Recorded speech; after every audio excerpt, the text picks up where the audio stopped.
11 bulan sudah Indonesia menghadapi COVID-19.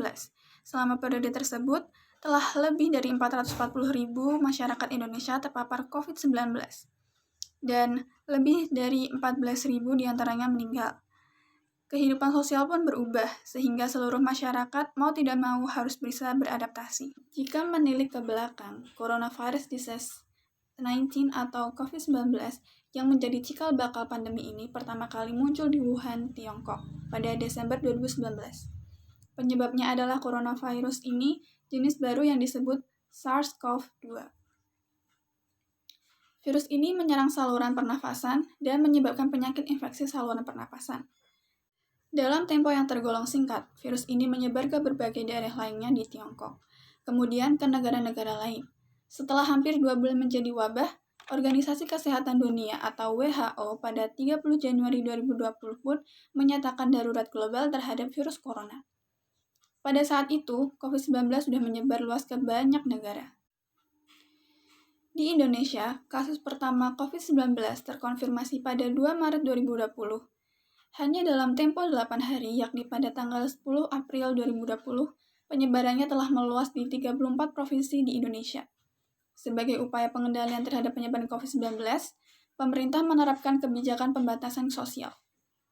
Salah satunya, kebijakan pembatasan sosial berskala besar atau PSBB yang diatur dalam Peraturan Pemerintah Nomor 21 Tahun 2020 tentang pembatasan sosial berskala besar dan rangka percepatan penanganan COVID-19. Kemudian, belait itu diturunkan dalam Peraturan Menteri Kesehatan Nomor 9 Tahun 2020 tentang pedoman PSBB. Kegiatan PSBB menegaskan kembali tentang pembatasan aktivitas sosial. Hal itu dikarenakan COVID-19 tergolong mudah menular, khususnya melalui interaksi yang dekat antar orang ke orang. Selain di Jakarta, pelaksanaan PSBB dilakukan hampir di kota-kota besar di Indonesia. Pada masa PSBB, masyarakat dihimbau untuk tidak berpergian, kecuali jika sangat diperlukan.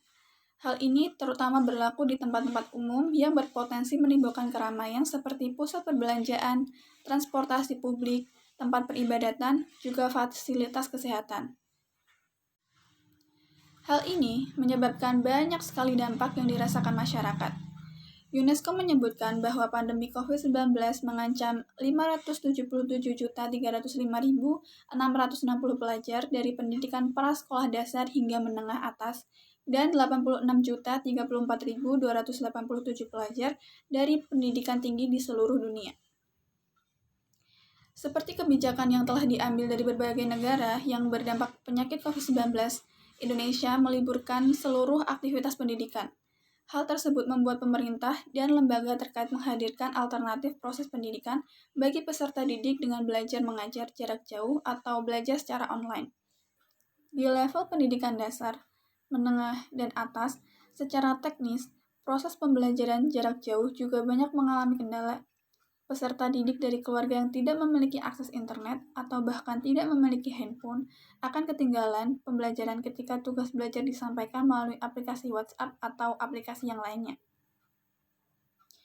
Menyikapi kondisi seperti itu, pihak sekolah seyogyanya memberikan kebijaksanaan, misalnya dengan memberikan tugas dalam bentuk kertas kerja. Untuk mengatasinya, guru dan orang tua dapat melakukan penanggulangan sebagai berikut. Yang pertama, penguatan pembelajaran daring untuk semua mata pelajaran dengan cara mengembangkan media pembelajaran berupa gambar dan video, serta membuat soal evaluasi untuk siswa bersama guru. Kedua, pendampingan pembelajaran daring siswa untuk semua mata pelajaran dengan cara mengadakan bimbingan belajar di luar jam pelajaran pada siswa untuk membantu siswa lebih memahami materi. Yang ketiga, pendampingan orang tua dalam membimbing anak melalui pembelajaran untuk semua mata pelajaran, yaitu melaksanakan kegiatan sharing bersama orang tua. Tak hanya di bidang pendidikan, di sektor ekonomi pun juga ikut berdampak. IMF mencatat perekonomian global telah jatuh ke dalam jurang krisis setelah sekitar 90% negara-negara di dunia diproyeksi mengalami kontraksi atau menderita pertumbuhan ekonomi negatif. Dampak yang ditimbulkan sangat serius, yaitu dampak pertama adalah membuat konsumsi rumah tangga atau daya beli yang merupakan penopang 60% terhadap ekonomi cukup jatuh dalam. Dampak pertama adalah membuat konsumsi rumah tangga atau daya beli yang merupakan penopang 60% terhadap ekonomi jatuh cukup dalam. Hal ini dibuktikan dengan data dari BPS yang mencatatkan bahwa konsumsi rumah tangga turun dari 5,2% pada kuartal 1 tahun 2019 ke 2,84% pada kuartal 1 tahun ini. Dampak kedua, pandemi menimbulkan adanya ketidakpastian yang berkepanjangan, sehingga investasi ikut melemah dan berimplikasi pada terhentinya usaha. Tak hanya itu, tekanan juga berimplikasi pada penerimaan pajak yang hingga semester 1 tahun 2020 hanya mencapai 513,65 triliun atau 44,2% dari target berdasarkan Perpres 72 tahun 2020, yaitu 1.198,8 triliun. Angka tersebut terkontraksi sampai 12,1% dibanding periode tahun lalu, yaitu 604,3 triliun. Untuk menanggulangi keadaan tersebut, pemerintah mengambil langkah cepat dengan menyiapkan 5 langkah agar perekonomian nasional kembali positif. Pertama, melakukan belanja besar-besaran guna meredam kontraksi ekonomi akibat pandemi COVID-19. Langkah tersebut dipilih karena pada masa krisis akibat pandemi COVID-19, belanja pemerintah diakui sebagai instrumen pengungkit pemulihan ekonomi. Di samping itu, sektor swasta dan UMKM harus dipulihkan dengan stimulus. Kedua, pemerintah membentuk Komite Penanganan COVID-19 dan Pemulihan Ekonomi Nasional. Pada komite ini, Airlangga Hartarto bertindak sebagai pemimpin, dan Erick Thohir selaku ketua pelaksana.